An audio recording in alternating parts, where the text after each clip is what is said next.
नमस्कार दोस्तों, स्वागत है आपका मेरे YouTube चैनल पे। आज की कहानियाँ शुरू करें इससे पहले यदि आप चैनल पर नए हैं तो चैनल को लाइक, शेयर और सब्सक्राइब करना ना भूलें। कहानियाँ पसंद आए तो कमेंट बॉक्स में ज़रूर लिखें। तो चलिए शुरू करते हैं आज की कहानी। बुद्ध की सीख। भगवान बुद्ध सद्विचारों का प्रचार करने के बाद राजगृह लौटे, लेकिन नगर में सन्नाटा था। उनके अनुयायी ने उन्हें बताया, भगवान, एक राक्षसी को बच्चों का मांस खाने की लत लग गई है। नगर के अनेक बच्चे गायब हो गए हैं। इससे नागरिकों ने या तो नगर छोड़ दिया है या वे अपने घरों में दुबके बैठे हैं। भगवान बुद्ध को यह भी पता चला कि उस राक्षसी के कई बच्चे हैं। एक दिन बुद्ध राक्षसी की अनुपस्थिति में खेल के बहाने उसके छोटे बच्चे को अपने साथ ले आए। राक्षसी जब घर लौटी तो अपने बच्चे को गायब पाकर बेचैन हो उठी। सबसे छोटा होने के कारण उसका उस बालक से अधिक लगाव था। बेचैनी में ही उसने अपनी रात काटी। सुबह जोर जोर से उसका नाम पुकारकर उसे ढूंढने लगी। बिच्छुओं के दर्द से वह तड़प रही थी। अचानक उसे सामने से बुद्ध गुजरते हुए दिखाई दिए। उसने सोचा कि बुद्ध सच्चे संत हैं, जरूर अंतर्यामी होंगे। वह उनके पैरों में गिरकर बोली, भगवान, मेरा बच्चा कहाँ है, यह बताइए। उसे कोई हिंसक पशु ना खा पाए, ऐसा आशीर्वाद दीजिए। बुद्ध ने कहा, इस नगर के अनेक बच्चों को तुमने खा लिया। कितनी ही इकलौती संतानों को भी तुमने नहीं बख्शा है। क्या तुमने कभी सोचा कि उनके माता पिता कैसे जिंदा रह रहे होंगे?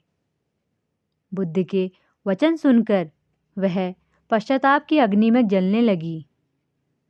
उसने संकल्प किया कि अब वह हिंसा नहीं करेगी।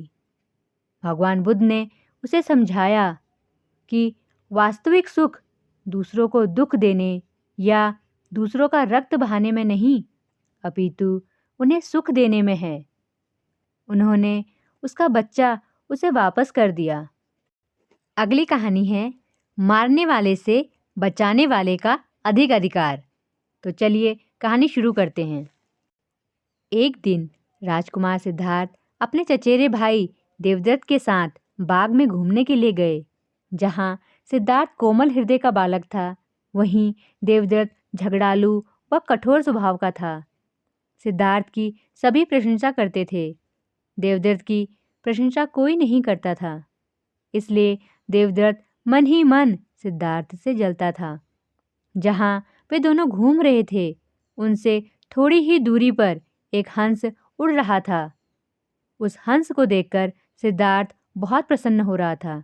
तभी देवदत्त ने कमान पर तीर चढ़ाया और हंस की ओर छोड़ दिया। तीर सीधा जाकर हंस को लगा। वह घायल हो गया और छटपटाकर नीचे गिर पड़ा। सिद्धार्थ ने दौड़कर उस घायल हंस को उठाया। उसने हंस के घायल शरीर से बह रहे लहू को साफ किया और उसे पानी पिलाया। तभी देवदत्त वहां आ पहुंचा। उसने क्रोध से सिद्धार्थ की ओर देखा और बोला, इस हंस को चुपचाप मुझे दे दो। सिद्धार्थ, इसे मैंने तीर मारकर नीचे गिराया है। नहीं, सिद्धार्थ ने हंस की पीठ सहलाते हुए उत्तर दिया, मैं इस हंस को तुम्हें नहीं दे सकता। तुम निर्दयी हो। तुमने इस निर्दोष हंस पर तीर चलाया है। यदि मैं इसे ना बचाता तो इस बेचारे की जान चली जाती। देखो सिद्धार्थ, देवदत्त उसे घूरकर बोला, यह हंस मेरा है। इसे मैंने तीर मारकर नीचे गिराया है। इसे चुपचाप मुझे दे दो। यदि नहीं दोगे तो मैं राज दरबार में जाकर तुम्हारी शिकायत करूंगा।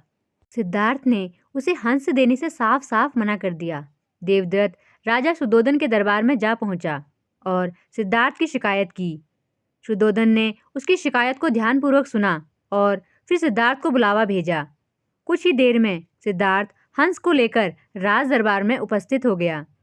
राज दरबार के ऊंचे सिंहासन पर राजा शुद्धोधन बैठे थे। आसपास के नीचे आसनों पर राज्य मंत्री तथा अन्य पदाधिकारी बैठे थे। कई सैनिक हथियार लिए द्वार के निकट खड़े थे। शुद्धोधन के संकेत करने पर देवव्रत सिर झुकाकर बोला, महाराज, जो हंस इस समय सिद्धार्थ के पास है वह मेरा है। इसे मैंने तीर मारकर पृथ्वी पर गिराया था। सिद्धार्थ ने इसे उठाकर इस पर अपना अधिकार कर लिया है। यह हंस मेरा है, कृपया इसे मुझे दिलाया जाए। राजा शुद्धोधन ने सिद्धार्थ की ओर देखा और बोलने की ओर संकेत दिया। सिद्धार्थ ने सिर झुकाकर शांत स्वर में कहा, महाराज, यह हंस निर्दोष है। यह बिना किसी को कोई कष्ट दिए उड़ा जा रहा था। देवव्रत ने इसे तीर मारकर घायल कर दिया। मैंने इसका उपचार किया है, इसके प्राण बचाए हैं। मैं समझता हूँ कि प्राण लेने वाले से अधिक प्राण बचाने वाले का अधिकार होता है। मैं आपसे प्रार्थना करता हूँ कि यह हंस मेरे पास ही रहने दिया जाए। मैं इसे बिल्कुल स्वस्थ करके आकाश में उड़ा देना चाहता हूँ। शुद्धोधन ने अपने सभासदों से विचार विमर्श किया। वे सभी एक ही स्वर में बोले, महाराज, राजकुमार सिद्धार्थ का कहना बिल्कुल ठीक है। जीवन लेने वाले से बचाने वाले का अधिक अधिकार होता है। अतः हंस राजकुमार सिद्धार्थ के पास ही रहने देना चाहिए। राजा शुद्धोधन ने सभासदों की बात मान ली। उन्होंने सिद्धार्थ से कहा, इस हंस पर तुम्हारा अधिकार है, तुम इसे ले जा सकते हो। अगली कहानी है महात्मा बुद्ध की सीख। तो चलिए कहानी शुरू करते हैं। एक स्त्री का एक ही बेटा था, वह भी मर गया। तो रोती बिलखती वह महात्मा बुद्ध के पास पहुंची और उनके पैरों में गिरकर बोली, महात्मा जी, आप किसी तरह मेरे लाल को जीवित कर दें। महात्मा बुद्ध ने उसके प्रति सहानुभूति जताते हुए कहा, तुम शोक ना करो। बुद्ध ने उस महिला को सत्य बताने के लिए सराहना देते हुए कहा, मैं तुम्हारे बेटे को जीवित कर दूंगा, लेकिन एक शर्त है कि तुम किसी ऐसे घर से भिक्षा के रूप में कुछ भी मांग लाओ जहां किसी व्यक्ति की कभी मृत्यु न हुई हो। उस स्त्री को कुछ तसल्ली हुई और दौड़कर गांव पहुंची। अब वह ऐसा घर खोजने लगी जहां किसी की मृत्यु न हुई हो। बहुत बहुत ढूंढा, लेकिन ऐसा कोई घर उसे नहीं मिला। वह निराश होकर महात्मा बुद्ध के पास आई और वस्तुस्थिति से अवगत कराया। तब बुद्ध बोले, यह संसार चक्र है। यहाँ जो आता है उसे एक दिन अवश्य ही जाना पड़ता है। तुम्हें इस दुख को धैर्यता से सहन करना चाहिए।